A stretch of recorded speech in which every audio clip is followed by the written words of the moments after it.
Good morning, viewers. What's your fighting style? Don't get upset when we engage in conversations. Sometimes, where we have some conversations conflicting and in meetings, for example, it happens so in case of domestic settings and more so in official settings. So, have you ever examined the different styles of people? How do they argue? Let's have a discussion into this. What's your fighting style in conflicts? It does not mean fist fights or wrestling, but it is something like argumentative nature and how you enter into agreements or disagreements in a matter. Let's examine. In relationships, questions about different fighting styles of people when they argue. In meetings, conferences, in dialogues, conversations. So it's important for us to understand how people argue and which can help you to resolve conflicts in a very useful way. The key points here, people in conflict with others tend to behave in several discrete ways. The four main types of conflict styles are appeasement, avoidance, aggression, and alliance.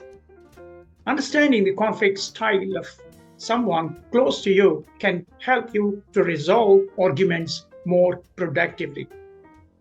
You have probably heard of all about the 5 love languages, and you may even know the 5 types of attraction people speak of. But if it is possible to count the ways in which people show love for each other, perhaps it's also possible to understand conflict, the ways in which people clash in the same manner. In other words, is there a small, knowable or number of styles that people resort to when they argue? The question has been studied in a number of ways, from popular to experimental psychoanalytic. People have divided the most common fighting styles, not to be confused with the 16 basic types of martial arts, into 5, 4, or 6, or even more. These are the patterns of behavior, however, come down to 4 main responses to interpersonal challenge: aggression, avoidance, appeasement, and alliance. Hello, I am Dr. Devi Ramanamurthy, PhD in Management, formerly Professor in Management and Dean, presently Founder Director, Attitude Positive Behavior Management, Training Solutions, Hyderabad. Welcome to our channel, Dr. Devi Ramanamurthy, PhD in Management, an initiative of Ramadevi Foundation, Hyderabad. Please do like, share, comment, and subscribe to our channel. Let's now discuss on the 4 different styles, what we have been speaking about the conflict postures and the argument postures the individuals will take. One is aggression. Let's start with the aggressor, whom you will recognize as a person whose first instinct is to argue, the one with a very short fuse who immediately fights back and ratchets up the stakes.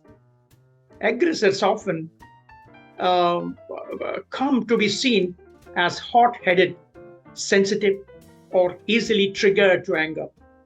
In the best case scenario, they're competitive and assertive, although they don't easily cooperate.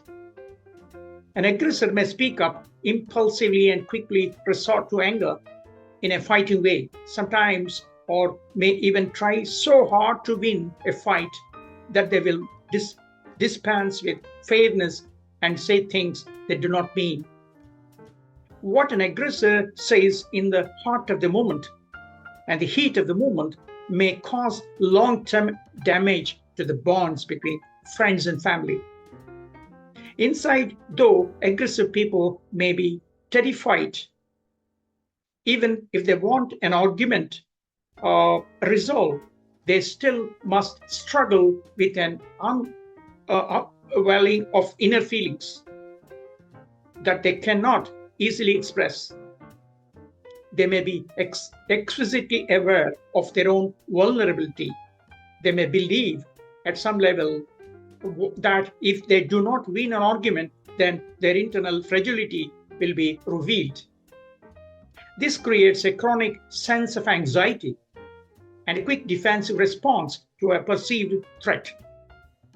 Aggressors believe they can only win when you lose, so they try very hard to tilt any game in their direction, which gives the impression that they value their own private needs over those of a relationship.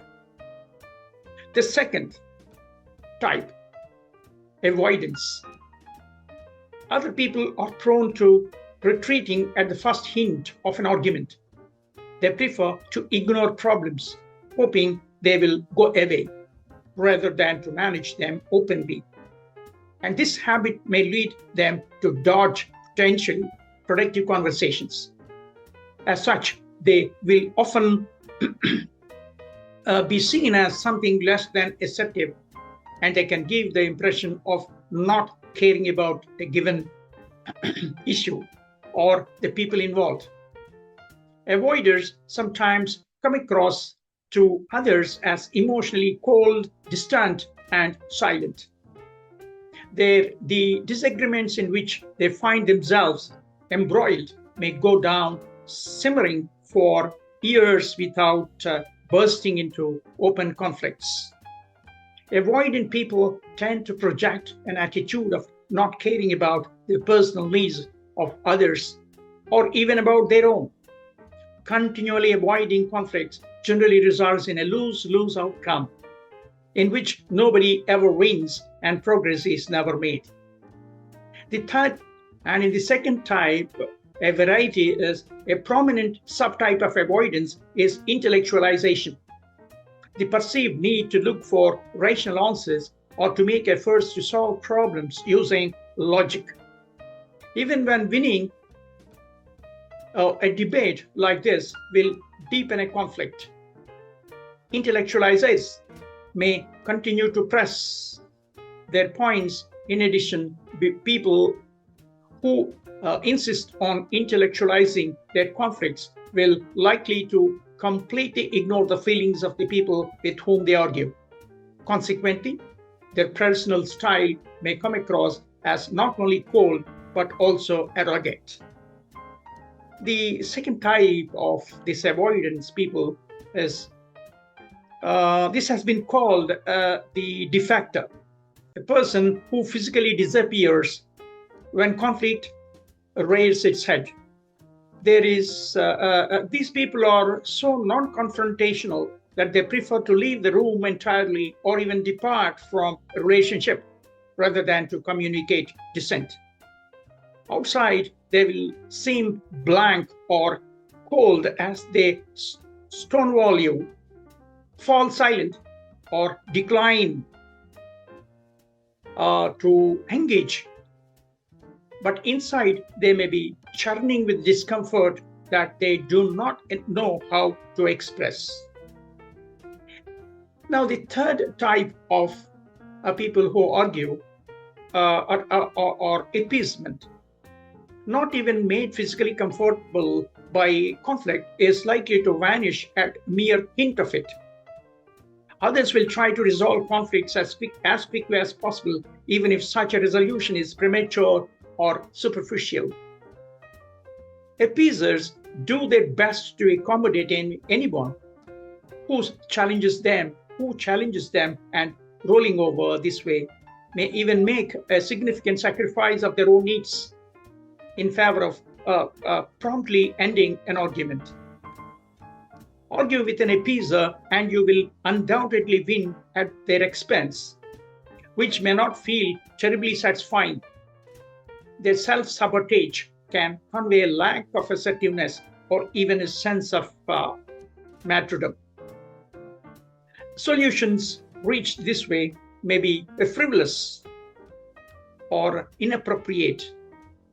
and can ultimately lead to resentment, which often produces long-term negative consequences for a relationship. A variety of appeasement-oriented people, or a more useful subtype here is the compromiser, a person who seeks to resolve an issue by finding a quick and mutually acceptable solution. If everyone is partially satisfied, they seem to believe no one really has to lose. Compromisers value your goals as much as they appear to value their own, and they will make concessions in an effort to reach results.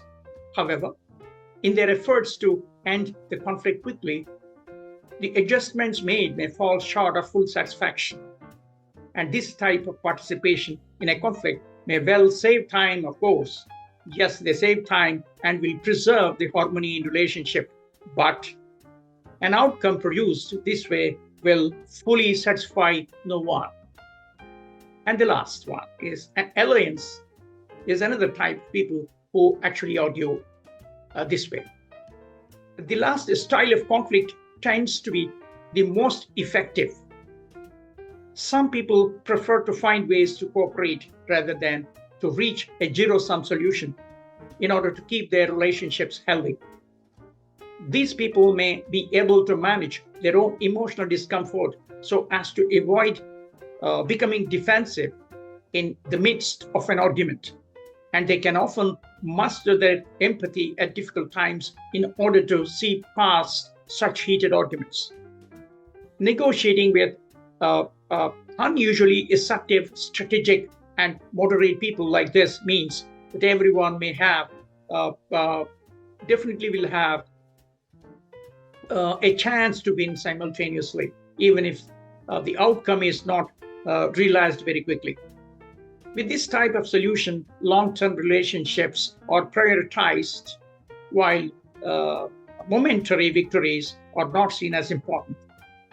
If you recognize your personal style of argument here, and you do not particularly like what you see, you should remember that the style of conflict can change.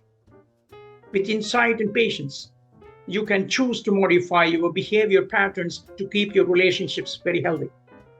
And just you can learn the love language of your partner, you can begin to better understand their fighting style as well. Perhaps you don't have to take seriously the things they say when argument is at its peak. Or maybe you can allow your partner to spend few minutes alone when a conversation runs the risk of becoming unproductive. No matter what, though, please remember that arguing with your partner is not unusual or abnormal. And always remember to ask yourself if it is really more important to be right than to be happy. Thank you very much for your very patient listening.